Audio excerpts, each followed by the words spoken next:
Yo, what's going on, guys? Right here, right now. 10-17. We're gonna knock out this NBA mid-season grade. Shout out the athletic NBA staff for this information.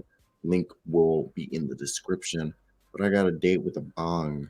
I want to do this before it hits midnight. So let's get this right down and dirty. By the way, we're on the way to 10,000 subscribers. About to be heading into graduate school, about to graduate from undergraduate at the University of Kansas. Just got a job basically being a part-time multimedia journalist at KSNT, like a news station in Topeka. And be putting in 27 hours a week, baby. But let's get right into this. Like and subscribe.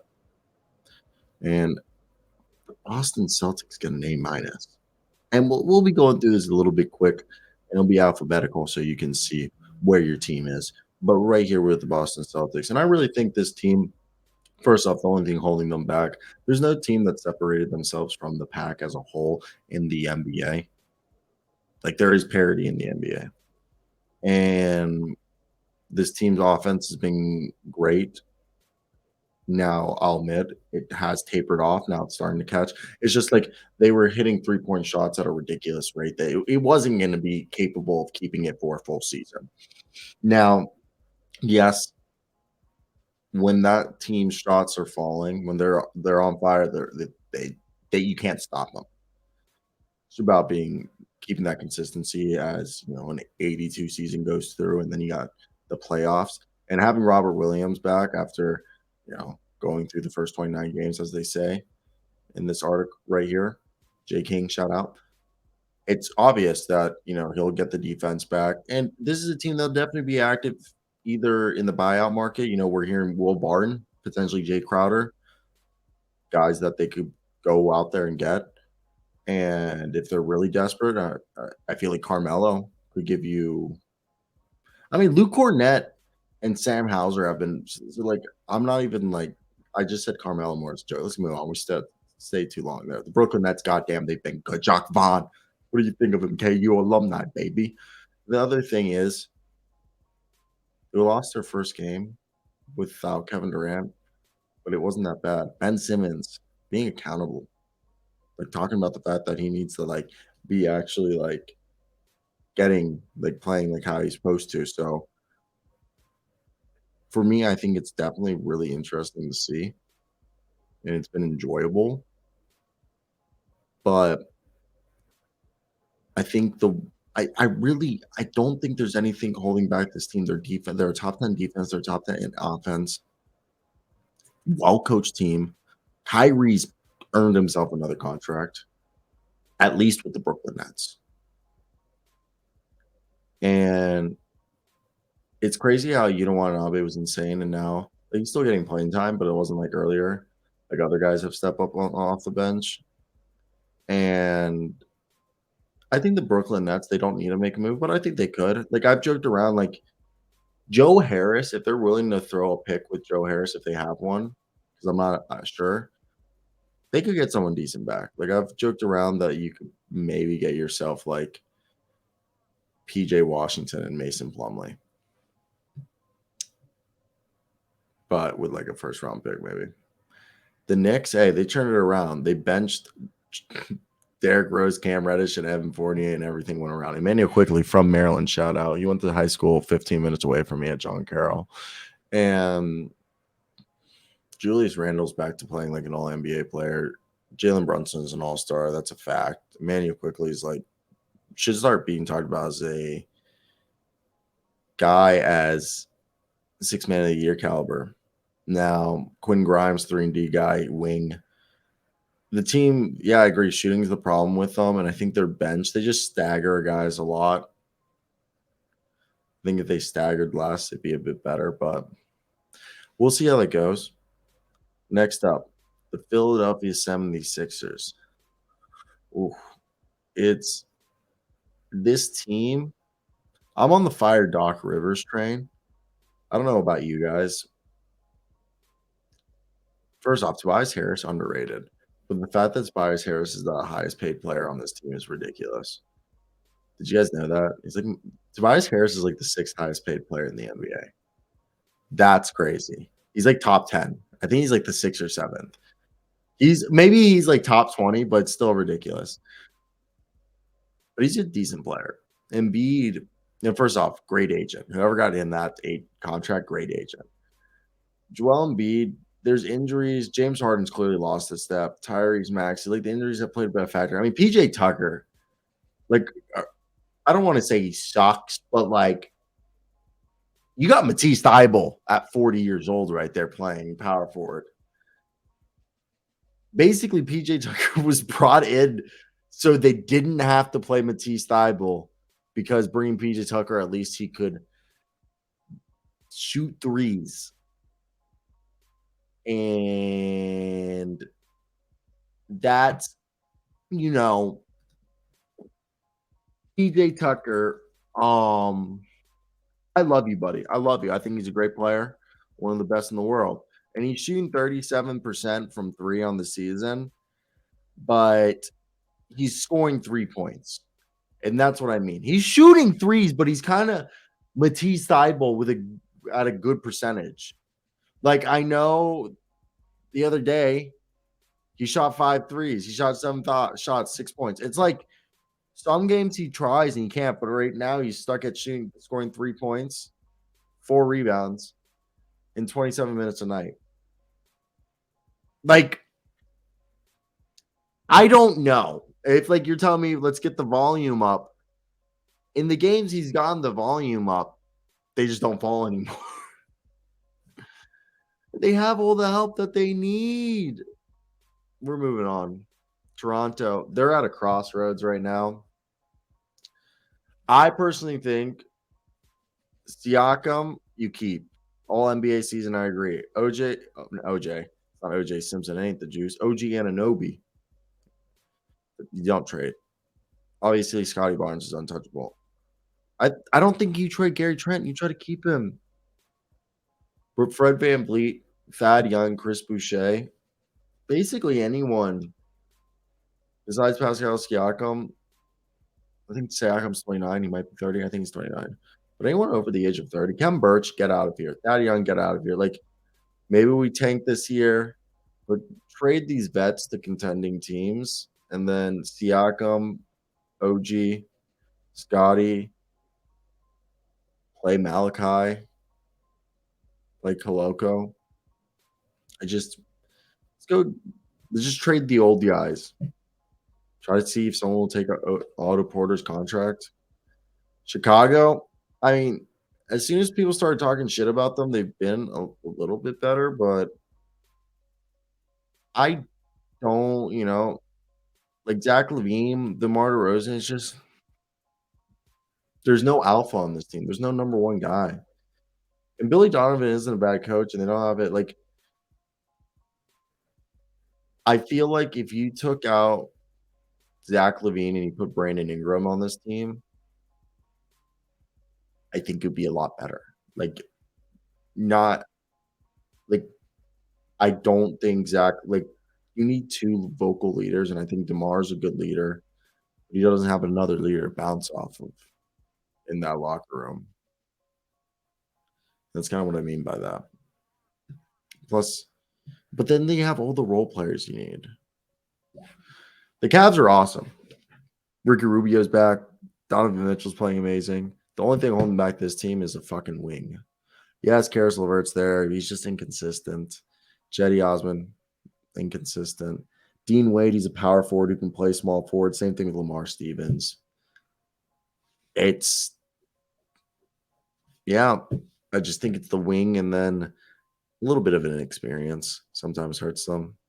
Plus, Evan Mobley is like an all-NBA player. Not all-NBA, all-defense player right now. But offensively, hasn't really progressed. Might have like regressed a little bit because people kind of might have figured him out offensively. The Detroit Pistons, I don't think they're the worst team in the NBA. I mean, yeah, I think the Rockets are the worst team in the NBA. Like the Pistons are clearly they got screwed by injuries, but Killian Hayes has turned the corner. Beef Stew is awesome. Jalen Duren's awesome. Jaden Ivey's awesome. They got Boyan. Like this team's going to be like the Orlando Magic. I said the Orlando Magic and the Detroit Pistons were going to be both dark horse playoff teams, and that just has not come to fruition, but maybe that it turns a corner. The Indiana Pacers, they're awesome. I mean, this could all turn around if Miles Turner still rejects the contract and they trade Buddy Hield and Miles Turner and they tank it, but and then they play a bunch of young guys. But as of right now, it's awesome. Milwaukee Bucks, I just don't believe in them. I always say that Giannis is their greatest strength, but their greatest weakness. Because if you shut down Giannis, I also think Chris Middleton's leaving. Like Chris Middleton's going to decline that player option, and I think he's going to get offered like 50 million, 40 million, whatever, from another team. And the Bucks are going to be like, look, we're not a bad team without you. And I feel like they're going to be like, we can use that money to get 2 or 3 guys, and they'll feel like they're just better. But I don't know. Yeah, Middleton's good. Like, obviously, I don't think this team can win without Middleton. I'm just saying the writing started showing the wall. Atlanta, it's a shit show. I've talked about so much Atlanta lately. Watch all my other videos, but when you have a 28-year-old who's the son of the owner of the team running shit, it's a shit show. Look, the Hornets, hey, James Borrego's awesome for not being able to keep his job, and this team just fucking sucks. Steve Clifford's the David Coley, aka the Lovey Smith. They're pulling the Houston's right now. I think they're just saying, hey, we're Kenny Atkinson turned down the job, and you look at this team, like the Hayward contract is a disaster, and they have they have a couple franchise, they have one franchise piece in Lamella. But if they win the lottery, they get Victor Wembanyama, Mason Plumlee, Kelly Oubre, Terry Rozier. Every player besides LaMelo Ball should be traded. Even James Bouknight, Kai Jones, they're not. They can't play. They're like terrible. Miami Heat, they just been hit by the injury bug, and they just can't make their shots and rebounding. They need more front court help. Orlando, it's inexperience, and we don't have like we Markel Fultz is awesome, but like we don't really have guards. Like beside like Cole Anthony's like hit or miss. We haven't really seen Jalen Suggs. RJ Hampton, they declined his team option. Like it's not pretty. Washington Wizards, baby. We if we can keep Kyle Kuzma and Kristaps Porzingis, we have cornerstones and Beal, Porzingis, and Kuzma. And like I think DeLon Wright, Rui Hachimura, Corey Kesper, Denny Aptia, Daniel Gatford, that's and Monty Morris. That's good. Let's try to trade Will Barton. I've been saying like let's trade Will Barton at this point for like Chris Duarte and a first rounder. Like we'll send a first rounder and Will Barton for Chris Duarte. So or a second rounder. I don't even know. Get rid of Will Barton. The Denver Nuggets, I've said this. Aaron Gordon's having the best season of his career. Jamal Murray and Michael Porter Jr. are still shaking off the rust, but this team's amazing.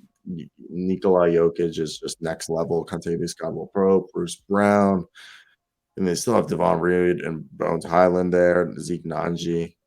I love this team. Minnesota, I mean, now that Karl-Anthony Towns has gotten hurt, this team has been way better. And, you know, you got D'Angelo Russell now playing shooting guard. You got Anthony Edwards being basically the point guard with Torian Prince and Jaden McDaniels being awesome, and Kyle Anderson as well, and Austin Rivers. Rudy Gobert's been better. But and like I honestly think when they bring back Karl-Anthony Towns, they should make him play as a 6-man and then trade him. And then not they can't trade him this season, but they can trade him in the offseason. I don't know who's gonna take him, but the Thunder are ridiculous. J-Dub, Josh Giddey, Shea.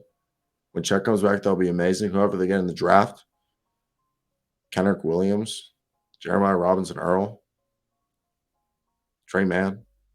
I know Poku's hurt, but they're building something here, man. Portland, I mean, they started out hot, and I thought it was amazing, and then they lost 14 of their 25 after going 10 and 4. But Gary Payne's back. I don't think they're trading anything.